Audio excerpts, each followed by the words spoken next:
Alright guys, so sa video na 'to itutuloy na natin yung pagde-design ano. So na-explain ko na kung paano ba yung mga filters na gagamitin niyo or ano yung mga ise-search niyo, ano yung mga iko-consider niyo kapag namili kayo ng theme.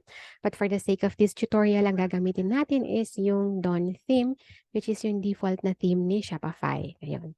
So ngayon ang iko-customize natin para lang ma-practice natin yung sarili natin na 'pag magko-customize kung ano yung naka-publish na store, nag-duplicate tayo and i-rename natin 'to. So, Dawn pa rin siya or kung gusto niyo lagyan ng ibang pangalan, August 27? No, August 29. August 29 para alam ko kung anong version 'to, kailan ko siya inedit, kailan siya nagbago. Hindi pala 'to 27 kanina guys, 'di ko alam bakit 27 yung nilagay ko diyan. But anyway, ugalihin natin na mag-customize ng theme. Dito sa baba, 'wag dito kung ano yung naka-publish kasi baka ma-mess up natin kung ano yung naka-publish, 'di ba? So, customize natin 'to. So, kung ano yung makikita nyo ngayon dito, ito yung default lang na nakalagay. Okay? So, eto collapsible 'to ha, puwede niyong i-collapse para mas maganda lang siyang tignan, mas organized. So, i-e-explain ko muna ngayon yung bawat sections na mga nandito dito sa side panel or ano 'tong mga tabs na 'to. Dito sa sections na 'to, kung ano yung mga gusto mong i-add dito na sections and blocks, dito natin siya gagawin. So, ang una mong gagawin kapag nag-land ka dito, bago ka mag-design is, tatanggalin mo muna kung ano yung mga nandito. Kung, for example, sobrang daming nandito na nakalagay. Tanggalin mo muna lahat. Pero since kailangan din naman talaga natin tong image banner, or yung hero section, wag na natin tanggalin. Okay? Titignan ko lang kung hero ba to. Yes. Hero banner to. Ito kasi usually yung nasa taas, above the fold na tinatawag. Ano ba yung above the fold is? Above the fold is the page na nakikita mo or yung section na nakikita mo sa pinakataas ng website or landing page without scrolling down. Kung ano yung nakita mo doon na hindi ka pa nag-scroll down, tinatawag yun na above the fold. And usually, ang nandun na section is the hero section or tong hero banner. Yung pinakamalaking banner kung saan nandun yung headline mo. Okay? Or yung unique selling proposition mo. Okay? So, makikita mo dito, meron tayong, bukod dito sa sections, meron tayong three main sections. This is the header. Meron tayo ng pinaka-template, itong body na to. Meron tayo ng footer menu, yung pinaka dito sa baba. Okay? So, bago tayo mag-add ng section, so unahin muna natin i-customize yung theme. I-explain ko muna kung ano yung meaning nito isa-isa. Okay? So, theme settings, itong gear icon na to. Ang una mong gagawin, mag-add ka ng logo. Okay? Dito mo isi-set yung mga color scheme. Pwede kang mag-add ng ano pa, kung ilang colors yung gusto mo. Pero for this video, ang gagamitin natin is hanggang 5 color scheme lang tayo. And bakit magkakaiba, i-explain ko yan later. Typography, dito mo papalitan yung ano, since nandito na rin tayo, magpalit na tayo based din sa gagawin natin na design. Ang gagamitin natin for this is cabin for the heading and it's semi-bold. Okay? Dito ka magse-set ng, kung napansin mo, dalawa lang yun nandito, heading and body lang. Okay? So kung hindi ka talaga magko-code, which is okay, magiging fully functional pa rin naman yung website mo. Kapag kasi hindi ka nag-code, maganda pa rin yung website, pero if ever na later may mga gusto kong i-achieve na design at hindi ka marunong mag-CSS, hindi mo siya ma-achieve. Okay? So, malaking tulong pa rin kung marunong ka mag-code, but not necessary. Okay? If you want a fully functional website, pwede mo siyang gawin without coding. And yun yung ginagawa natin ngayon. So, headings and font size, nakita mo, sobrang limited lang talaga. 100 percentage lang siya. Okay, so ngayon, as is lang muna siya, 100% pareho. And then layout, yung susunod, page width, 1, 2 ang gagamitin natin. Space between template section. Naka-0 siya, and that's okay. Hindi natin kailangan mag-add. Ito, affect areas with multiple columns and rows. Okay, so 8 pixel, that's fine. Animations, I don't usually add animations, pero kasi reveal sections on scroll is nakakatulong siya para anong tawag dun, parang lazy loading ba? Okay, kasi para nag-land ka sa website, sa back-end, parang tinatry na niyang i-load lahat, parang nakakabagal siya ng speed. So, para hindi siya mabagal, i-click mo 'to para kung kailan mo lang makikita, kung kailan nasa port view ang tawag dun sa currently na nasa screen mo, kung kailan siya nasa port view saka pa lang siya magsho-show up. Para hindi sabay-sabay lahat magkailangan niyang i-process lahat yon. Okay? So, nakakabagal yun ng speed. So, hover effect, wag na. Wag natin lagyan. Hindi ko rin naman maipapakita, hindi siya nag-aano. So, none na lang natin 'to, animations. Buttons, gusto natin yung buttons, yung border daw, opacity is 1px, that's fine. Corner radius, gawin natin na 12. The rest, okay na siya. Wag na natin pakialaman. And variant fields, corner radius, 12 lang din natin 'to. Lahat ng radius na makikita nyo dito, baguhin natin siya, gawin natin lahat na 12. Bakit 12? Yun lang kasi yung napili ko na magandang itsura. Eto siya, oh. Ano ba yung ibig sabihin ng radius? Yung parang dito sa side niya, parang nagkaroon siya ng, naging curvy siya. Tignan natin kung ano yung difference, 'di ba? Ayun pala guys, nakita niyo yung nangyari. Nakita niyo yung nangyari guys. Kinlik ko 'to, napunta ako dun sa sections. Kasi kung ano i-click mo dito sa mismong editor, mag-a-appear siya dito sa side panel. So, mas madali yun.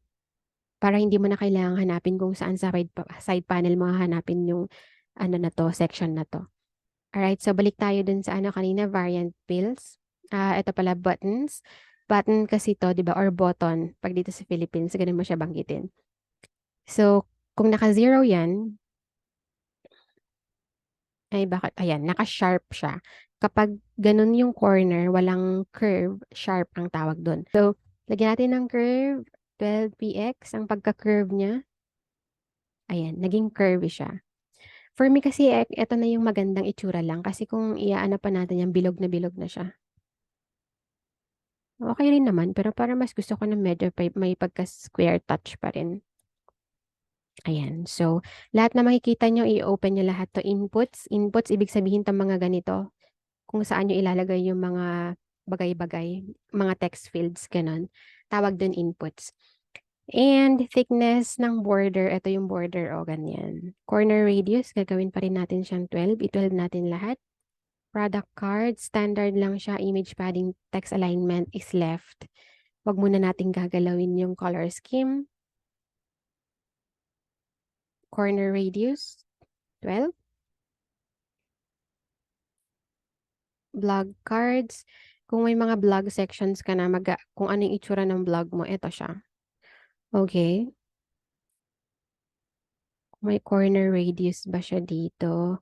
Okay, gawin din natin 12 yung mga ano. Gusto natin pa-curve yung style.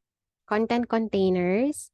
For example, hindi ko pa siya mapapakita ngayon kasi wala tayong content container. Pero thickness dapat dito 0 ng border. Dapat wala siyang border.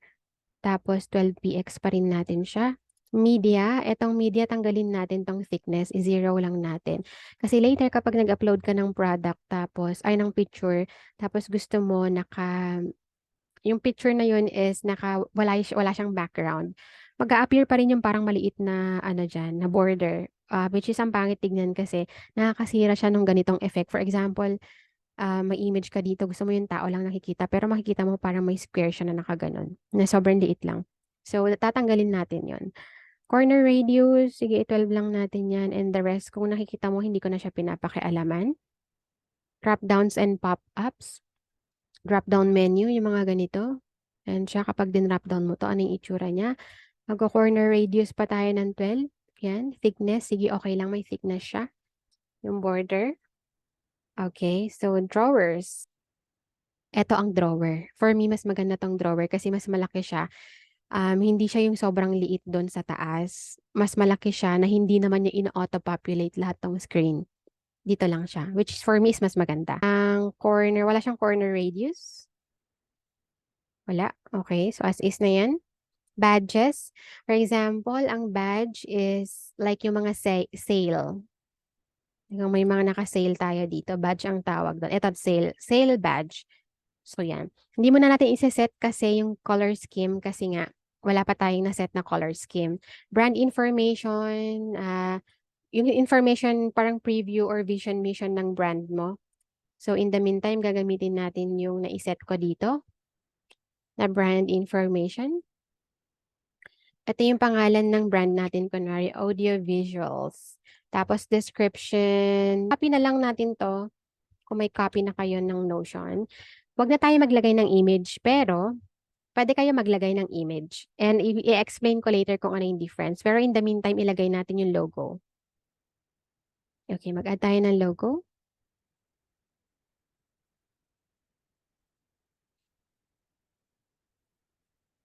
Okay, so ito yung logo natin for this. Ayan, uploading file. Antayin nyo lang siya ma-upload. And ipapakita ko later yung difference kung ano yung itsura kung naglagay ka ng logo dito. Hindi ito yung logo na mag-a-appear dito ha. Iba pa yon. So, social media, for this video, ilalagay natin to para mag-appear yung mga icon ng social media. Makita nyo kung ano yung itsura. Okay? So, maglagay tayo ng example lang, facebook.com. Kahit anong link naman ang ilagay mo, tatanggapin niya.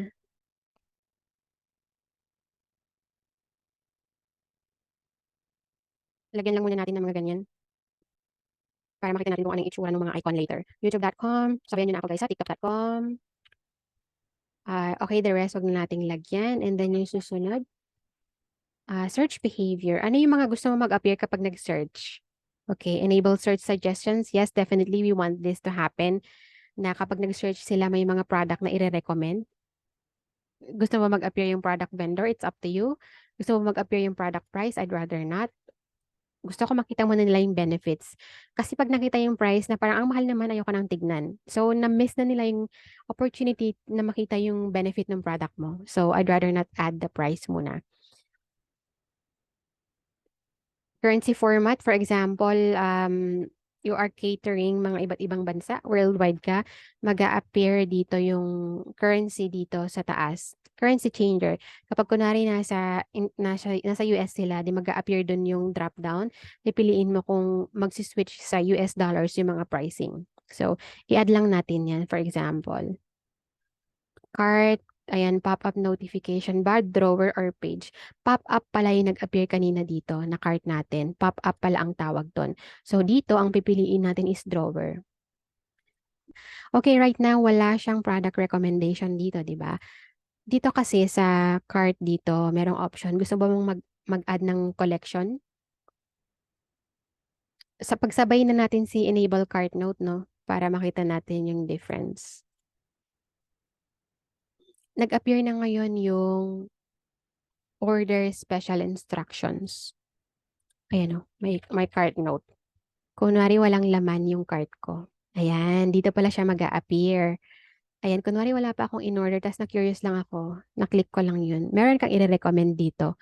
So, ako pwede ko lang i-click para makita ko yung item. Parang product recommendation siya, ganun. So, i-enable lang natin yun. And ako, ayoko nang lagyan ng enable cart note kung wala naman talagang hindi naman ako tumatanggap ng kahit anong notes. For example, fix talaga yung product ko, hindi ka pwede magpa-add ng kung ano-ano. Pero if yung product mo is something na customizable, pwede mo itong i-enable. Okay? Show vendor kung gusto mong mag-appear yung name ng store mo doon. It's not necessary, pero ikaw kung gusto mo ilagay. Checkout, hindi siya masyadong customizable yung checkout natin guys ha. Lalo na kung nasa basic plan ka. Pero kung nasa ibang plan ka, pwede mo pa siyang ma-customize. Ang pwede mo lang ma-customize dito is itong mga to lang. Pwede kang mag-add ng background image, which for me is not necessary kasi parang nakakagulo lang siya. Pwede mong i-add dito yung logo mo. Yes, dapat nakikita yung logo hanggang sa checkout para consistent yung branding. Yung position ng logo mo nasa left, okay? Logo size medium, okay? Main content area. O yung banner pala, okay, nakaka-distract nga yan. Background, image, yung pinaka-main na content. And etong background color, di ba? F5, F5, F5 ang gagamitin natin. Kasi ayaw natin ng sobrang white, masakit sa mata. Ayan.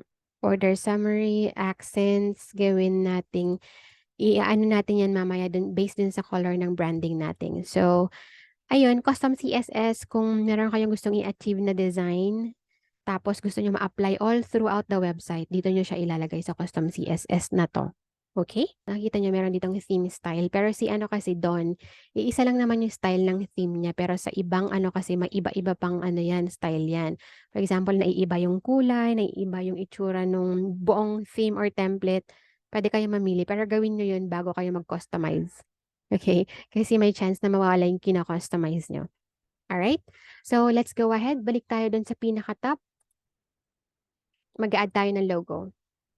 Ayan, ready na yung logo ko. What else should we do? Ito yung gusto kong ipakita sa inyo kung ano yung mga steps na gagawin natin. So, add tayo ng logo and favicon. Ayan, favicon to. And ano nga ba yung favicon? Kung natatandaan nyo, kung nanood na kayo ng mga previous videos ko, nakikita nyo tong maliit na logo dito. Di ba ang pangit? Parang walang branding. Or parang feeling ko hindi trusted yung website. Or parang nawalan ako ng internet. Okay? So, yun yung purpose kaya gusto natin ng favicon kasi gusto natin may something dyan. Kasi for example, pupunta ka sa Facebook. 'Di ba? Nagpunta ka sa Facebook, ayan o, meron siyang favicon. Which is, mas madali kasing ma-recognize. For example, naka-laptop or desktop ka, and ang daming nakabukas na tabs. It's easier for your customers to recognize or identify kung nasaan yung website mo kasi makikita niya yung favicon eh. At in that way, nakaka-increase din siya ng brand recognition kasi the more na tinatry niyang isipin or or i-recall kung anong itsura ng logo mo, the more na nare-retain yung brand information or yung logo mo sa isip niya, which increases the brand recognition. So later, kapag nakita niya yung logo mo somewhere, sabi niya, uy, si ano to si audio visuals to yung mga ganong scenarios, okay? So that's the importance of adding favicon. Tignan natin kung nag-update. You should be able to see that na. Yan, hindi na lang masyadong mabag-view kasi yung color ng tabs ko or yung netong browser ko is kulay green. Colors. Color scheme 1, ang background is F5, F5. Meron kayo neto sa ano para ika-copy nyo na lang siya. Text is 1B, 1B, 1B. Okay. So, button background is yellow, ano daw? FFCC40. Ayan. Button label, definitely, we want this white. Guys, ang maganda kasi dito is hindi mo na kailangang i-type ulit yung mga susunod kasi nandito na siya sa recently selected na color. So, isa-select ko na lang siya. Okay? Outline button, gamitin natin yung black na 1B, 1B. So, ganun lang siya kadali. So, kahit natitignan mo na lang yung yung kulay dito, magagamay mo na siya. So, fast forward natin to. So, balik tayo dun sa mga nakita natin kanina. So, ngayon, ang gagawin nyo, babalikan nyo yung mga kailangan nyong iset na kulay. Ayan, sa collection cards natin, ang gusto natin gamitin na scheme dito is scheme number 1 lang para yung background is white. Okay? Ano pa ba yung kailangan natin baguhin dito? Scheme dito, gawin natin tong 1. Ano ba to? Product cards. Yes. Para ang background niya is puti. Almost white. Ayan, so I think we're set. Ready na tayo mag-design. And in case you're wondering, ano tong mga apps dito? For example, nakapag-download na kayo ng mga apps na kailangan mag-appear dito sa front store nyo. Dito nyo sila makikita.